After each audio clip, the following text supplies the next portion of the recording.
Nous ne voulons pas rentrer en grève pour qu'ils ne disent pas que voilà, j'ai demandé aux Gabonais de m'aider à travailler. Le président est venu pour travailler pour le pays. Nous tous, nous avons vu ce qu'il a eu à faire. C'est là un extrait des propos issus de l'Assemblée générale extraordinaire du syndicat des professionnels des mines, rendu par sa responsable qui a noté des dysfonctionnements au sein de l'administration dans laquelle elle travaille. La situation que nous traversons au ministère de Mines devient insupportable.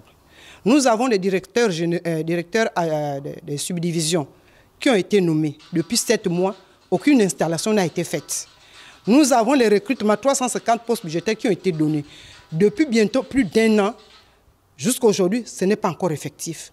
Il y a beaucoup de dysfonctionnements, nous n'en pouvons plus.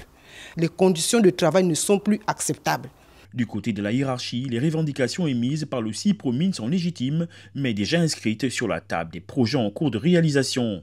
Ils ont décrié certaines situations qui sont avérées. Mais à cela, il faut reconnaître qu'il y a effectivement une partie des récriminations qui est liée à l'infrastructure du ministère. Il y a des revendications qui sont faites en termes de personnel et bien sûr des revendications qui sont faites en termes d'équipement, c'est-à-dire des qualités, n'est-ce pas, des conditions de travail. Le ministre des Mines s'est engagé personnellement à apporter des solutions dans ce sens.